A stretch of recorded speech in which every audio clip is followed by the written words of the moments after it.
Notre quatrième intervenant est M. Salimou Bamba. L'agence Côte d'Ivoire peut mettre une agence qui a des dispositions mises en place par l'État pour les accompagner sur les questions d'accès au financement et au marché, les questions de formalisation, les questions de la loi des affaires et des entreprises et l'innovation. Donc désormais cette maison existe, l'État l'a mise en place pour vous accompagner.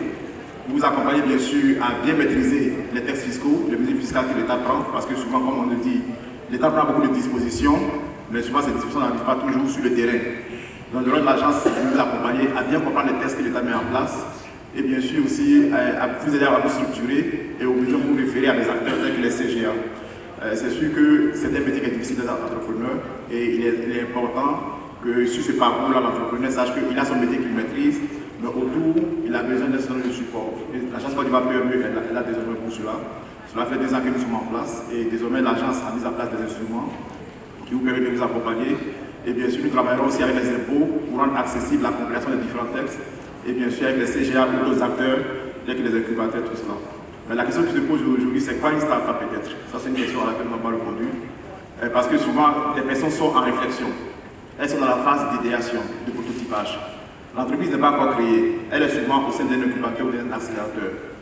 Dans certains pays, il se peut que l'État prenne des dispositions pour encadrer ce type d'entreprise-là.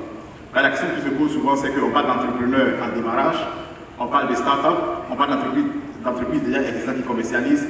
Donc il faudrait que bien sûr vous compreniez bien qui vous êtes d'abord dans un premier temps.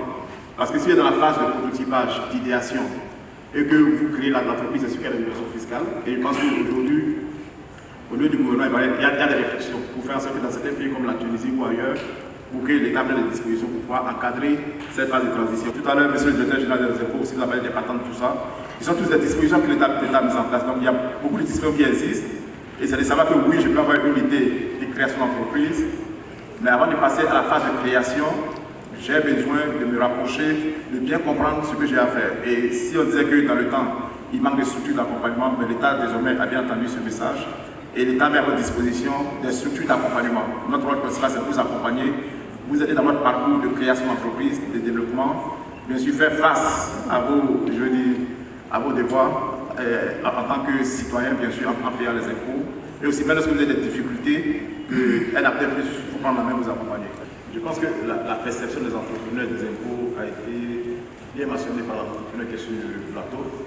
Parce que c'est le ressenti de ses collègues qu'elle a mentionné, qui est que souvent que l'impôt pèse trop lourd. Mais en réalité, comme la discussion a lieu, effectivement, je pense qu'il y a un manque d'information, ça c'est le véritable problème. Parce que même si aujourd'hui on passe le micro pour dire l'impôt coûte cher, est-ce qu'on sait de quoi on parle, combien tu devrais payer? Je pense que même ceux qui fuient l'impôt, ça pas avec ce qu'ils vont payer. Donc notre rôle, bien sûr, c'est d'apporter cet accompagnement-là au sein du guichet des services des PME qui est situé à la rivière à Pouedo, non du nouveau camp. Donc là, les entrepreneurs se rendent et puis bien sûr être pris en charge par un conseil d'entreprise de la PME qui les rencontre et bien sûr qui leur donne déjà le minimum d'informations sur la création d'entreprise et qui, au besoin, les refaire auprès des différents partenaires. Donc aujourd'hui, je pense que l'information est l'élément le plus capital dans cette situation-là. Et bien sûr aussi l'agence procède fréquemment à des différentes formations sur les mesures fiscales ou bien sûr sur la diffusion des bonnes pratiques d'affaires. Parce qu'effectivement, cette question d'impôt qu'on refuse de payer nous amène tous un peu vers la clandestinité. Et la réalité, c'est que lorsqu'on va vers la clandestinité, oui, lorsqu'on a une acquisition de régulation fiscale pour des marchés publics, on a un problème. Mais puis, lorsque vous devez aller à la banque, lorsque vous vous cachez et que vous n'avez pas d'état financier, beaucoup me disent non, j'ai la capacité de faire ceci, j'ai la capacité, ok, est-ce qu'on peut démontrer? On n'a aucun état financier. Vous encaissez des revenus, vous les gardez par devant vous. Vous ne faites pas de versement là-bas. Vous essayez vous-même de gérer parce que vous ne pouvez pas qu'ils sachent. Mais quand on a voulu ruser avec le système, on est vite rattrapé. Donc le défi majeur, bien sûr, à notre niveau, c'est que nous jouons un rôle qui est d'assurer l'interface entre, bien sûr, l'administration et les entrepreneurs. Donc bien sûr, vous avez les services fiscaux qui existent. Mais le rôle de l'agence Côte d'Ivoire permet, c'est de vous apporter cet accompagnement-là. Donc nous, ce qu'on peut dire, c'est aux entrepreneurs de ne pas avoir peur de l'administration. L'État est là pour les accompagner. Il y a des avantages fiscaux qu'ils ont, par exemple, lorsqu'ils se rapprochent des CGA. L'État a pris des dispositions, mais souvent, ce n'est pas méconnaissance. De notre côté aussi, ce genre de discussions nous permet aussi de nous remettre en cause parfois, de revoir nos stratégies de communication, de revoir notre positionnement. Et bien sûr, ça fera bientôt 2 ans que nous existons, le 30 octobre prochain. Et donc l'agence passe dans une seconde phase de développement qui est accélérée aujourd'hui, je vais dire la première qu'on apporte. Désormais, même pour les marchés publics, chaque jeudi, vous pouvez rentrer chez nous pour le montage de dossier des marchés publics. Désormais, si vous pouvez rentrer chez nous aussi, rencontrer un expert sur les mesures fiscales, par exemple, bien comprendre les mesures fiscales.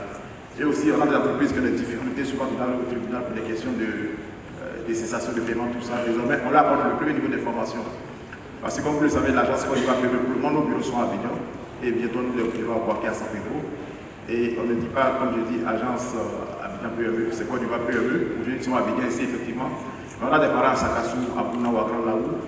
Et de plus en plus aussi, nous essayons de nous rapprocher de cette clientèle-là. Mais on le fait aussi, il nous faut le faire bien sûr en parfaite intelligence avec l'écosystème. Parce que l'agence Côte d'Ivoire PME, quelle que soit sa taille, on ne pourra jamais nous se déployer à l'échelle de tout le pays. Et donc c'est pour cela aussi que le partenariat est essentiel avec des professionnels qui sont sur le terrain, avec des cabinets de conseil, avec des CGA ou bien sûr des chambres de commerce et d'industrie, ou même les fédérations de PME. Notre stratégie c'est de plus en plus de développer des partenariats, de voir comment est-ce que nous pouvons, je veux dire, aider ces partenaires-là à être des relais sur le terrain et bien sûr à renforcer les capacités de ces acteurs-là. Donc bien sûr, ça c'est la nouvelle phase dans laquelle nous tombons, qui est de nous rapprocher de l'écosystème et pour être beaucoup plus efficace.